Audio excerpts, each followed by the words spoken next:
All right. So we're continuing on with the cloud of unknowing. I think I'm going to go back and start at the part of chapter 45 here, a detailed explanation of certain illusions that can occur during this exercise. We've already read this paragraph, but for the sake of continuity, we'll start it again. So, a detailed explanation of certain illusions that can occur during this exercise. Let me tell you something else. Find it hard to believe that they used that phrase in the Middle Ages. Let me tell you something else. During this exercise, it is very easy for a young disciple to be deceived who is not yet accustomed to spiritual exercises and is little experienced in them. Unless he is aware of this from the start and has the grace to stop and submit himself to spiritual direction, it is likely that his bodily strength will be seriously damaged, and he will become the victim of spiritual illusion. All this is due to pride and sensuality and false reasoning. Right? So, this is the danger in spiritual life. When you're taking on a spiritual practice or a serious practice, it's always good to have an experienced teacher for reference. For just beginning in spiritual life, for like meditation and whatnot, not hugely important. But if you're taking on some of those pranayama practices or some of the deeper practices, the deeper studies, which may come later on, even if they're not there at the beginning, always get the guidance of a spiritual teacher, someone who's had some experience in it. Not because you can't do it on your own. I'm not necessarily saying that, but I'm saying is that you run a danger in doing it on your own because there are some practices that, if they're not done properly, can cause mental troubles. And for myself, I've seen two young novices in my life, in my 27 years. There's been only two that I've seen, but two young men who had a very intense practice, but weren't following a teacher. One had an online guru that he had just met online who was teaching him pranayama, and he became so anxiety ridden that he couldn't function. He couldn't function. He couldn't hold his job down. He was a Wall Street banker, and he couldn't keep the job, and he couldn't hold any job after a while. He couldn't hold his mind on anything. It was constantly flitting, constantly, and it took him like 6 or 7 years to recover from that. And so when I saw that happen, because I remember Holy Mother saying that, you know, when you meditate in the heart, in the shrine of the heart. If you meditate between the eyes, she says both of them work for reaching the goal, but this one here, when you focus between the eyes, has the potential of causing some problems. She had one of the young direct disciples came to her and asked because he was getting severe headaches. And she said, "Oh yes, that's from where?" And she asked him, "Where do you focus when you meditate?" And he said, "Oh, here between the eyes." And she said, "Okay, that's all right, but it's better if you better here, Mhm. because here you can get to the same places as focusing here, but here you don't have the danger of causing overheating the brain, which is an Indian phrase which I don't fully understand, but that you basically the mind you can get yourself in trouble that way."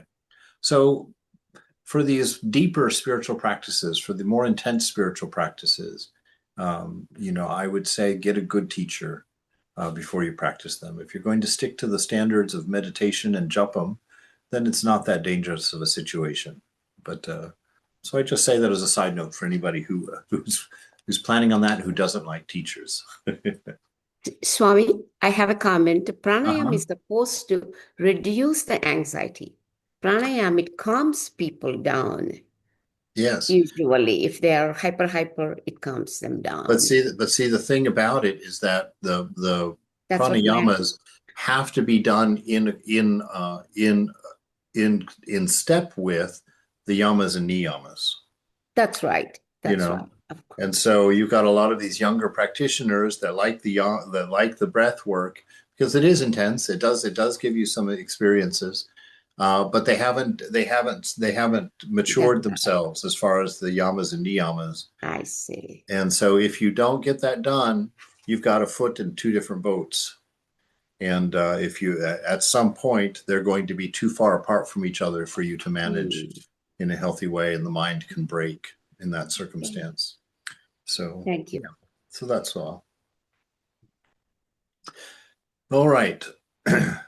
So unless he is aware of this from the start, that there's some possibility of doing this incorrectly, and has the grace to stop and submit himself to spiritual direction, and that's the indication there that you've got a teacher, someone that you go to.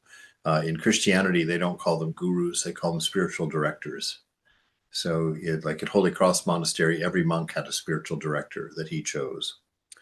All right, to submit himself to spiritual direction, it is likely that his bodily strength will be seriously damaged and he will become a victim of spiritual illusion. All this is due to pride, sensuality, and false reasoning. So that pride, sensuality, and false reasoning is meant to be taken care of by the yamas and niyamas, right? That's where you would take care of that. But if you hadn't gotten that instruction and you hadn't taken that practice seriously, then you can get into trouble when you practice intense practices on top of an impure base of yourself. You can run into troubles, right? So you have to do the preparation work, the self-control, the discernments, the learning to watch your mind, control your behaviors, discipline yourself, right? This illusion, this spiritual illusion, this dangerous illusion he's talking about, can happen in the following way. When young men or women who are beginners in the school of devotion hear this sorrow and this desire read or spoken about, how a man must lift up his heart to God and desire without ceasing to experience the love of his God, then straightway in their false reasoning, they understand these words are not as they are meant spiritually, but carnally and physically. And they strive in their foolishness to raise up the heart in their breasts. And because grace is lacking to them, as they deserve for their pride and false reasoning, then they strain themselves and their physical strength so roughly and so stupidly that within a short time they fall victim to weariness or to a languid weakness in the body and in soul, which tempts them to go out of themselves and to seek some false and empty sensible and physical comfort outside for the relaxation of their body and spirit. Right. So yeah, he's talking about somebody who's quite deluded on that. But really what the danger is he's talking about here is when you get an egoistic element to your practice, no pain, no gain kind of thing. It's like, and you sit there and you meditate, and you're pushing and you're working hard at meditation. Meditation is meant to be effortless. It's meant to be a releasing into. It's not something you grab and force. It can't be forced. And so when ego gets into our spiritual practice and we start pushing it beyond our boundary, beyond our healthy limit, right? Things begin to break down. The body begins to break down. The mind begins to break down. All of this should come as flow, right? It should come from inside out, and it should flow from yourself into your divine ideal. There shouldn't be any hammering or big wrenches. Not necessary. Right. So, and he's saying here that what happens when you do that, when you push it that hard and you get exhausted, you start seeking balance in your old familiar ways, your pleasures, your things that remind you of home, things that kind of bring you back to your old self. And so he's saying that this is what is dangerous for them, because they look for a sensible and physical comfort from outside. Or if they do not fall victim to this through their spiritual blindness and the way in which they play on their sensations during the time of this false animal and far from spiritual exercise, it is likely that their hearts will be inflamed with an unnatural fervor due to the way in which they treat their bodies or to this false exercise, or else there is created in their imagination a false heat, the work of the devil, their ghostly enemy. And all this comes from their pride, their earthliness, and their false reasoning, right? So it's just a warning for those who really are egoistic in their approach to their spiritual life, are not really wanting a teacher, not really wanting to be a student, who push beyond their means and try to force an attainment on themselves that they're not ready to hold, that they're not ready to maintain. And so this is the danger he's talking about, right? So for us, always remember our practice is always a form of surrender. right? Our practice is always an opening and an accepting. It's not a doing or an attaining kind of practice, because we are that already. So it has to be along those lines. Yet, like as not, they think that this is a fire of love, right? If they feel that intensity inside, they say, "Ah, that's the fire of love. That's the zealous love," and kindled. Yet, like as not, they think that this is a fire of love produced and kindled by the grace and the goodness of the Holy Spirit. From such illusions as these and their ramifications, some come great mischief, great hypocrisy, great heresy, and great error. For after the illusions in their feelings, there immediately follows a deception in knowing, which belongs to the devil's school, the ego's school. In the same way as a true knowledge in God's school follows immediately on true experience. Right? This is always, I get very uncomfortable in this language, but for it is true that the devil has his contemplatives, even as God has his. This deceit and illusion in feeling and in awareness which follows upon it has many different and remarkable variations according to the different states and conditions of those that are deceived, as many as there are amongst those who, having true experience and awareness, are in a healthy state. Right? So really consistently here with the mentioning of the devil, we know that in Vedanta we talk about egoism, this sense of separateness, that is what is those egoistic tendencies are what the Christians call the devil and his influence on us. And so when that gets mixed up in your religion, you can always know, because you're not becoming more loving. If you're pushing on your practice and you're doing too much, you're going to have an arrogance about your practice, a defensiveness about your practice. You're not going to want other people's ideas. Or if a teacher says to you, "Hey, you should back off on that," your thoughts are going to be like, "Oh, what do you know? You're not my teacher." Those kinds of things. If you get into that with any kind of focused spiritual practice, it's whether it's dangerous or not really isn't the point. What's the point is that you're not going to get what you're looking for. That you yourself are preventing yourself from attaining or realizing the truth of your nature, because you're blocking it. You're feeding your ego, which is the block, which is the thing that prevents you from seeing your spiritual nature. You're feeding that with your spiritual practice, which we've talked about that last week, is an incredibly dangerous situation, right? Because if you've got problems like lust or something, then meditation and discernment are the solution to that. But if you're becoming arrogant about being a great meditator, then meditation, which is supposed to be the antidote, becomes the problem. And so you literally have to do the opposite. You have to stop meditating, stop doing practice for a while, to bring your head down, to get some control over the egoism, right? Some perspective on that egoism. And then you start back in baby steps with a teacher, so that you can wean yourself out of that very dangerous situation where your spirituality is feeding your ego, right? That's something we don't ever want to happen, that become spiritually proud. It's just such a waste of everything, and a destructive thing. Destructive to you as a seeker, because it's not satisfying to you, because you'll find yourself judging others. You'll find yourself arguing with people who know better. You'll find yourself thinking yourself a teacher and criticizing all the teachings you hear. I went through a period like this. Unfortunately, I'm not unfamiliar with these. In my earlier days, my 20s, I had a very, very egotistic approach to my Christianity at the time. I was very fiery and rah, rah, rah, rah, rah. And I could not listen to a single sermon without judging everything the teacher was saying. I knew better. And so everything he was saying, I was judging it. Oh, that was a good point. Oh, no, that's not going to work. But I was never a student, never a student. And so fortunately, when I came into the Vedanta, it was all new to me. So I had no alternative but to be a student. And the caliber of the teachers that I was being presented with made it very easy to be a student. I could see very clearly when I met Prabhutananda. I was like, wow, there's a character. That's a lot of self-control in that man. I could see it and was inspired by it.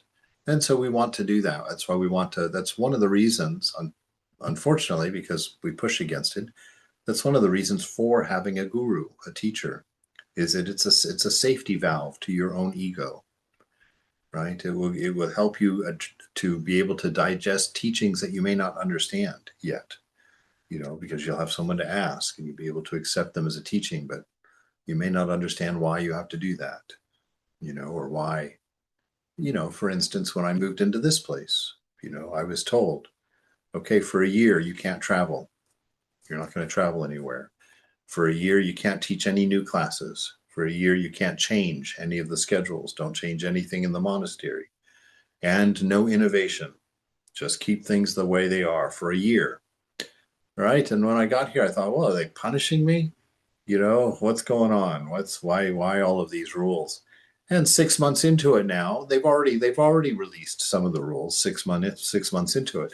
But the 6 months into it, I understood. I was like, wow, there's a lot of stuff because this place is very different. It's run by the women, by the convent.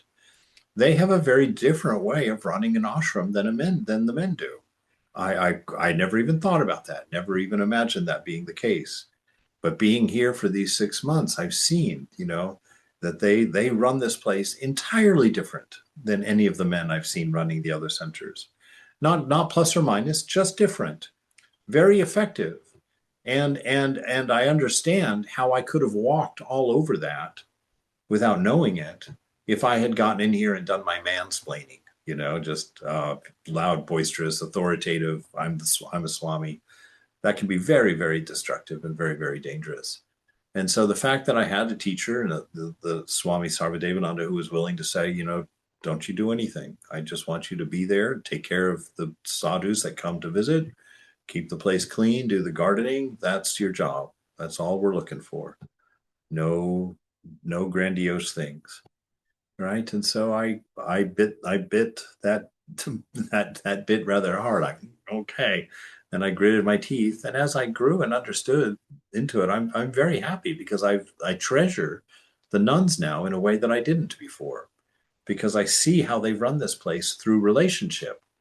Not through lots of classes and lots of lectures. They've really developed the mood and atmosphere of this place, which is so gentle and so encouraging and so positive, that it's done through their relationship, inviting people to the convent for lunch. That's their magic, right? They invite people down to that convent, and in that experience, they make people a part of it. And they plug people in and they get to know everyone. And they have people over for lunch that don't even come to the center. So you find that this center here, this Vedanta Center, has an amorous or a positive, a fond regard toward it from this entire community, whether people come here for practice or not. Everybody feels welcome here. Everybody feels like they can come and sit in the temple and do whatever practice they're doing, because that's also something I notice all the time. I see people that I've never seen before sitting in the shrine doing practice. I'm so proud of that. I think that is just so beautiful. That's just exactly like I would want a space to be that I was responsible for, to be open to everybody, to come in your most desperate moment, to find some peace here. And so in that, as we practice our spiritual life, keep ego out.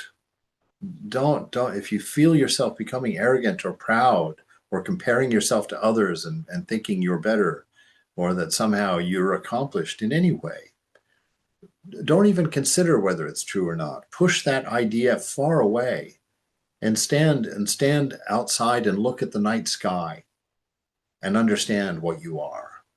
A drop of a speck of dust, less than a speck of dust in this universe. And that's the position of a student.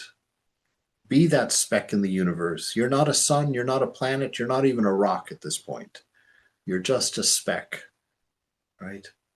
And you're a speck until somebody says different to you, right? I remember Prabhupada, after I'd been in the monastery about 10 years, I got a call from my father and he asked me what I was doing. And I said, oh, I'm washing the dishes. And I've just finished gardening. And he says, you know, for the last 10 years, every time I call you, you're washing dishes, you're cleaning toilets, you're sweeping floors. He said, when are you going to do something with your life? Are you ever going to teach? Are you ever going to be, do anything respectable besides just this manual labor? And it really got to me because it was my dad, asking me this. And I was like, wow, that's true. I don't do anything. Well, all of my mates who are working in the world are now in, at least middle management positions, right? This is way back then. Now they're owning companies and whatnot. But, and so I went to Swami Prabhupada and I said, I feel like a glorified maintenance engineer here. And he turned to me and he smiled and he said, yes. He says, you are. And I was quite surprised by that. I was like, well, yeah, that's my problem. And he says, yes, but where will you go where that's not the case? He said, every person in this world with a job is merely a maintenance engineer.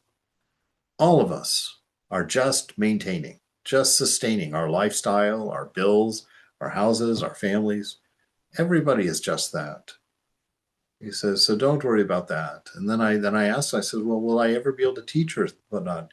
He says, that is not your worry. He says, you will be a teacher when people come to you to learn. If people don't come to you to learn, then you're not a teacher. Be fine. Not everybody's going to be teachers, even those who can be. Mother may use you in all different kinds of ways, he says. So don't concern yourself with these things. Think of God. Enjoy God. That is your part in this life. Enjoy the beloved. Right? And so in your spiritual practice, have that same kind of attitude. We're not leaders. We're not big knowers. Most of us, I don't think anybody's enlightened that I know of that's told me anyway. So just be and be what you are and be where you are, because that is the best way to be taught. The divine can speak to you quite freely if you are where you are. If you think yourself farther along than you are, then there's not much that God can give to you. He's going to have to hurt you. He's going to have to break you down a little bit, right? Because you're in a place that's not good for you. So this is what he's trying to tell us. It's kind of got a slant of being, with this dangerous big thing. It's not that. As long as you're not going to be egotistical about it, as long as you're open to being taught and you're taking care of yourself in that regard and doing your practice, you'll be fine. Okay? You'll be fine. But I will not set down here any further examples of illusions, only those with which I believe you will be assailed whenever you set yourself to do this exercise.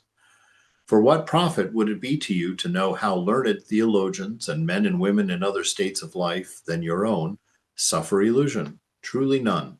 That is why I speak of no others than those which might happen to you when you set yourself to this exercise.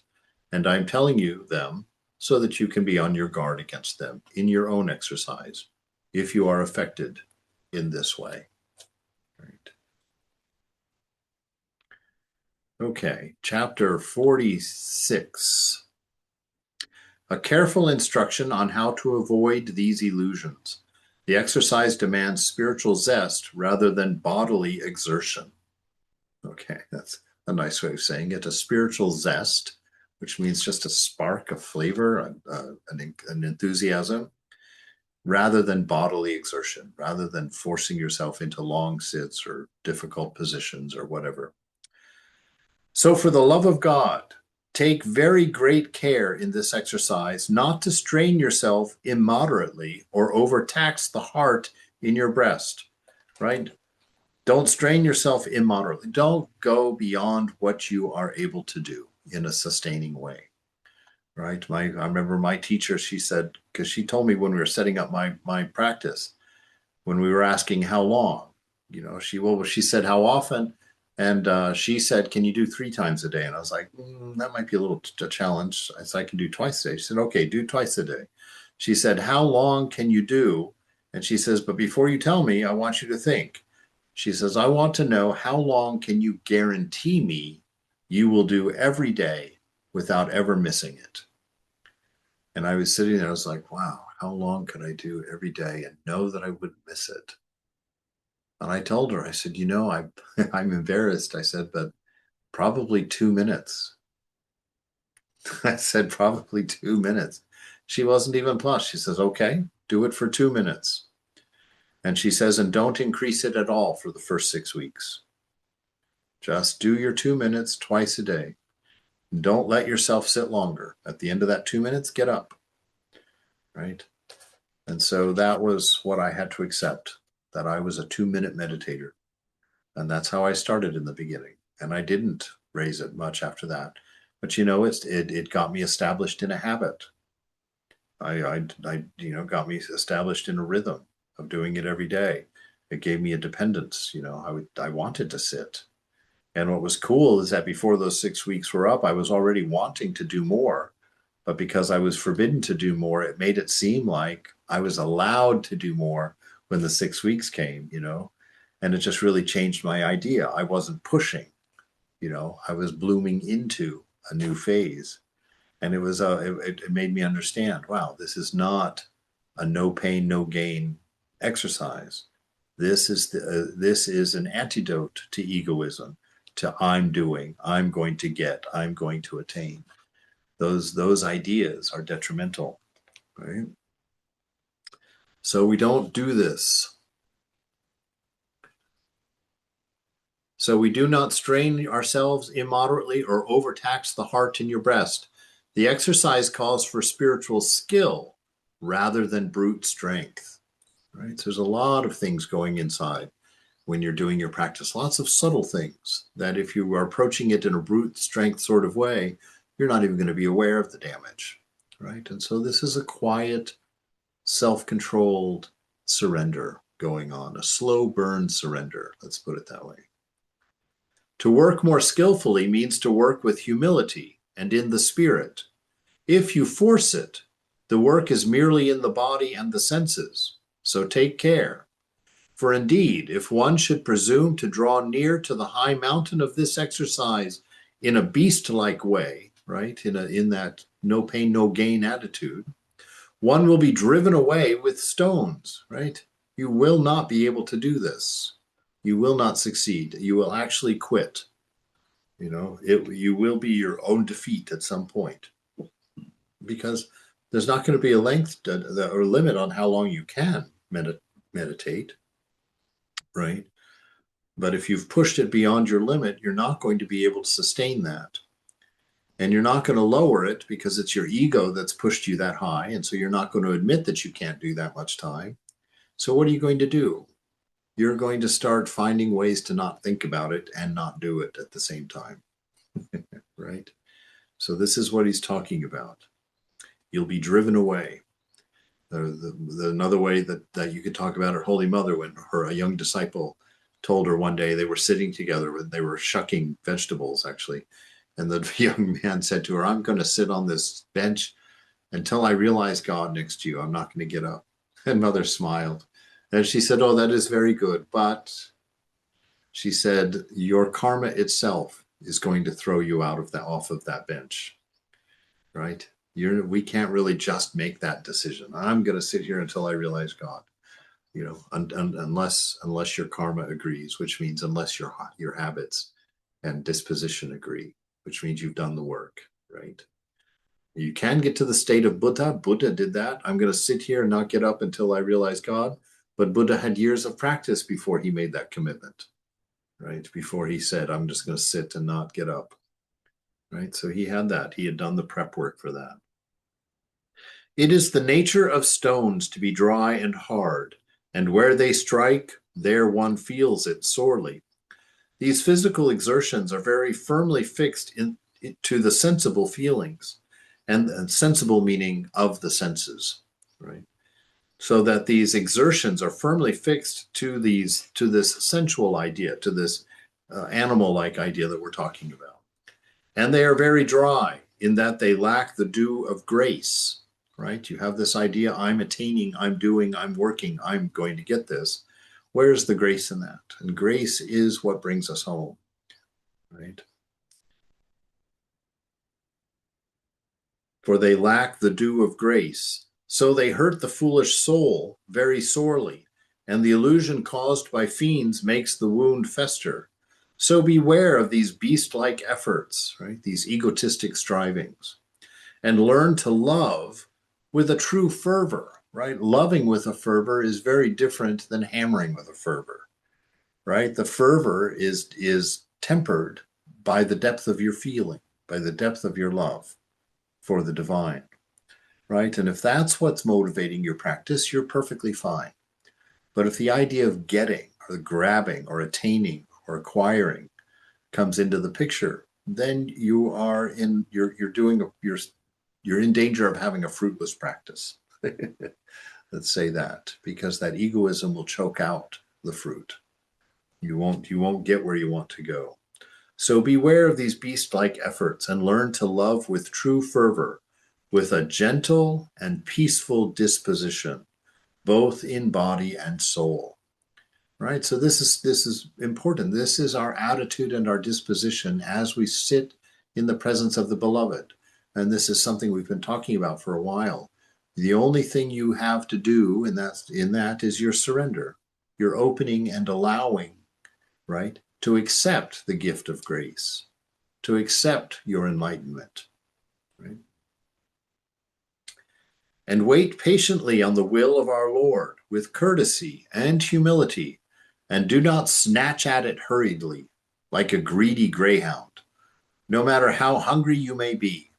And I advise you to play some sort of game, so that you can do all that is possible to contain these great and boisterous movements of your spirit, as though you did not wish him to know in any way how you desire to see him and have him or experience him.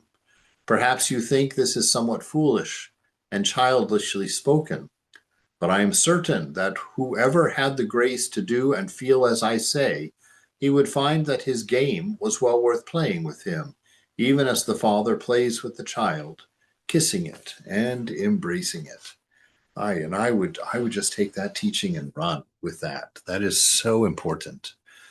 This, you're not doing homework. You're not preparing to be an engineer. You're not training to be a computer nerd. We're training to be lovers. We're training to be lovers. And how do we train to be lovers except to love, right? And to do things motivated and informed by love. And this, more than anything, applies to your own practice, right? Your practice, what does Thakur say in the gospel? Strive to enjoy God. That's the only striving that is necessary for us, to strive to enjoy God. So that we sit there in our practice, we may not have attained much, we may not have touched anything divine inside. It may seem like purely an exercise, right? But understand that it's not. And don't get upset with yourself, and don't get frustrated, and don't start forcing yourself, and don't start getting mean with yourself. Constantly strive to enjoy the beloved in the moment. How can I enjoy God? Faith, all right? Acceptance, as believe in love, in an unconditioned love. Meditate on that so that you can understand how incredible that is, what it implies. The implications will send you into ecstasy if you can have the faith that they're true, right? And you only need that faith at the beginning, because it will become self-evident in time, right? These are truths, eternal truths that we're talking about. They're not propositions or states of being, states of mind. They're truth. And as truth, they will manifest. You will see them. But you need to believe that they can be seen in order to be interested in pursuing the seeing of them, right? Just like you go to calculus class, you have a certain amount of faith. We don't teach it as faith, but certainly you could. You have to take, before you take a calculus class, you have to have faith that you can do calculus. And you have to have faith that there's a reason to do a calculus. And you have to have a faith that it's true what calculus can do. And you have to have faith in the teacher that she's going to be able to show you how to do calculus. So even in secular teaching, faith is still there. You still have to suspect that there's something there you're going to learn. And that's faith. And so in spiritual life, faith plays that role also. It's something you have to hold on to before you have the experience, before you have the working knowledge of its truth, before it has become apparent to you. Right? And so we have faith in pure love. We have faith in the presence of God. We have faith in our immortality. We have faith in eternity. Right? We have faith that this is the only moment that exists. And through that, we expand. Through that, we learn to love by developing this fond regard for the moment, by sitting in our practice, striving to enjoy the presence, to enjoy the thought of God, right? And so in time, just like that first date with your first girlfriend may not have been any good, but it eventually led you to a partner to love, hopefully, right? And so this is how it is with God. At first, you may be wondering, what in the world am I doing? Right? In one of my bios I had to write to somebody, I said, I've spent an embarrassing amount of time doing nothing in rooms by myself. Right? Because that's what it seems like up front.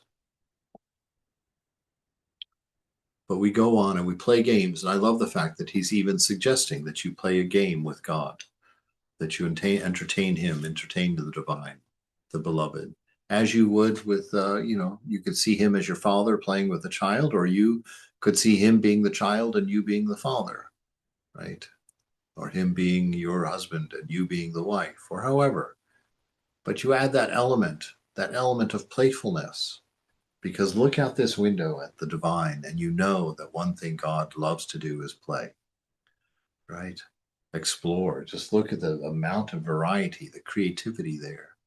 And so in your own spiritual time with God, your practice does not have to be like everyone else's. You can do things that are fresh, things that are unique to you, right? Like Rabia's name for God, her nickname that she picked for him, called him, well, she doesn't tell us what she called him, but came up with a playful name that only she knew, right? And so have this idea of God.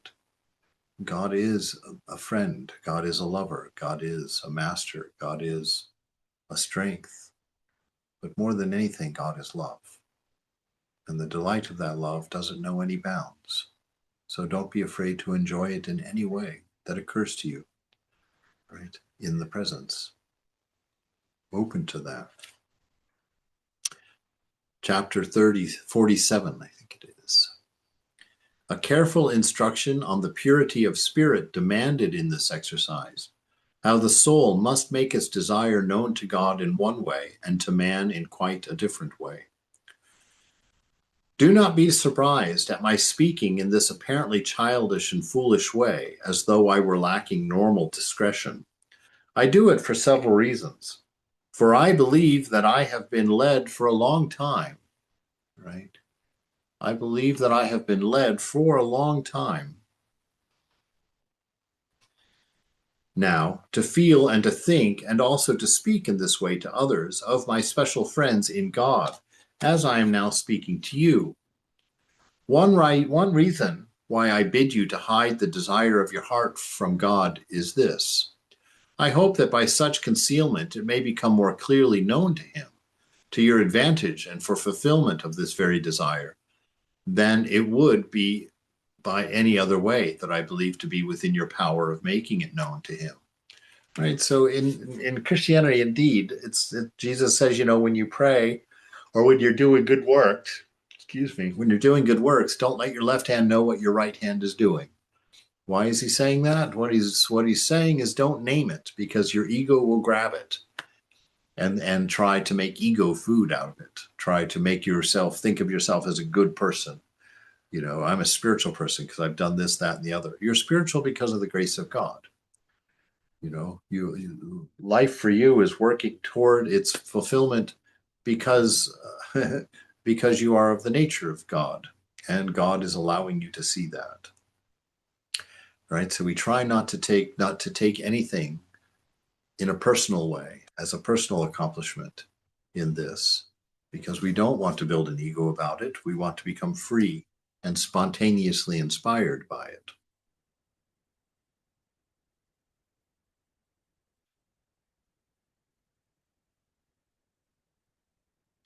A further reason is that I wish through this concealed showing to bring you out of the ignorant state of sensible feeling into the purity and depth of spiritual feeling. And so finally to help you to fasten the spiritual knot of burning love between you and your God in spiritual oneness and the union of wills. Well, very interesting. So he wants you to not have a sensual experience of God, right? Which is one that comes through the feelings, not having a body-centered experience of God or a mind-centered experience of God, but an undefined experience of God through being, right?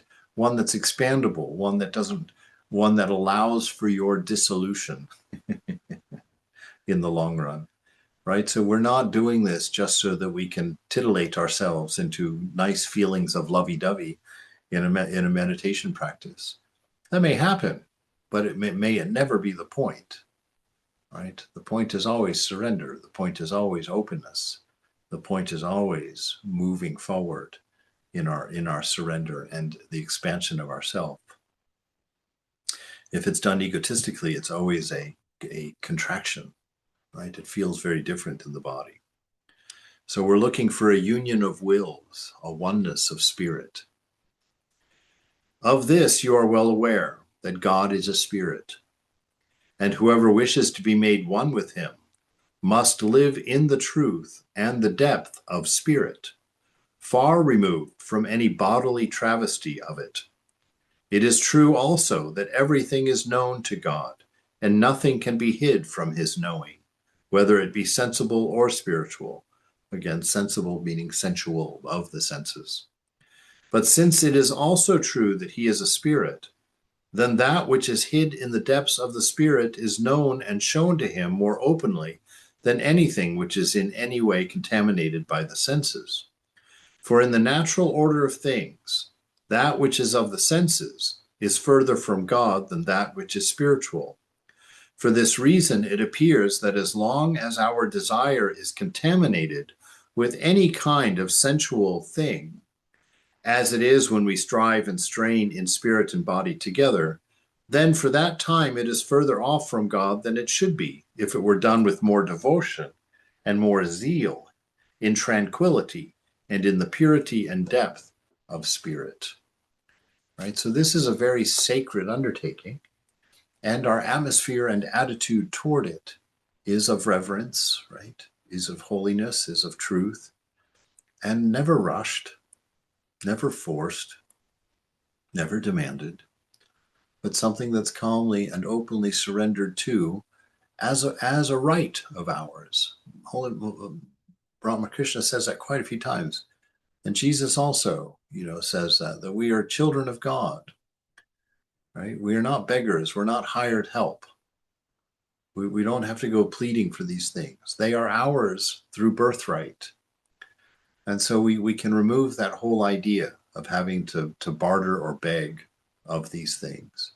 They're ours already. They will come when the will is read. They will be ours. So that's not the problem. The problem is preparing, right? How can I hold on to all of this love without wasting it? How can I expand to understand the depth of this gift, of this grace? How can I overcome an ego with this knowledge, right? With this understanding of self. This will help you to understand to some extent the reason why I asked you to conceal and hide God in this childish way, the movement of your desire. I don't bid you to simply hide it, for it would be a command, that would be the command of a fool to bid you to do something that simply cannot be done in any way. I ask you to take every step that you can hide it. And why do I command you thus? Simply because I want you to put it down into the depths of your spirit, far down from any ignorant contamination with any sensual thing, which would make it less spiritual. And in that far, so much farther away from God, I'm sure as well that the more truly refined your spirit is, the less it is contaminated by the senses, and the nearer it is to God, the better it pleases him, and the more clearly it may be seen by him. This is not to say that his sight may not at one time or in one respect of one object What is he saying? This is not to say that his sight may be at one time or in respect of one object more clear than at another, for it is always unchangeable, but because when the object is in purity of spirit, it is more like to him who is spirit. And so he's really, I think what he's going at here in a very obtuse sort of way is just this notion that your devotion should be something hidden deep within as a gem that belongs only to you. It's not for anyone else to see or to experience. It's your gift to God. And the more secret it is, the more hidden it is, the more pure it is, which means there's less ego in it. There's less me and mine in it. And so he's asking you just simply to keep your devotion deep within yourself. Don't announce it, don't parade it, don't perform it, don't exhibit it. You know, this is yours, and this is yours and your beloved. I once watched or listened to a Muslim woman talk about her hijab, how she was not allowed to show her hair to anyone, to any other man except her husband. And so this American woman who was talking to her was like, well, what was, she didn't understand that. She couldn't understand how that would be. And so the woman told her, okay, for 1 week, she said, for 1 week, why don't you cover your hair and don't let anyone else but your husband see it? And just do that consistently for a week. And at the end of that week, show your husband your hair and see how different that experience is. See how differently you think of your beauty when it's not just thrown out there for everybody, when it's reserved for someone that you love in a special way. And so in that same way, when you do your practice, cover yourself, you know, only let God only see that aspect of yourself, the love that you have for him, the devotion that you have for him or for her, for that, right? Keep it hidden in that way, not in a way of so it's not detectable or can't be seen, but you put it there so it's for God and for God alone, right? If you bring it out and parade it around, it starts to feed other things. It starts to feed your ego. Your wife stops feeling good about being beautiful and starts feeling a little squeamish about it. Like, well, why are you wearing me like a piece of jewelry? It's like, that's not what I am. I don't like that feeling. Please don't put me on display, right? And that's how what he's getting at in this practice here, to have this attitude of humility and privateness, a private relationship with God that isn't just for anything else except you and your beloved in your most intimate times, not talking about things that have anything to do with anyone else.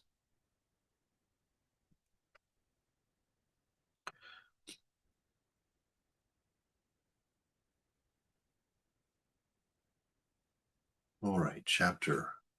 Well, let's call it. Let's stop here. This one goes on for a couple of pages, and hold to this. If anybody has any questions or concerns,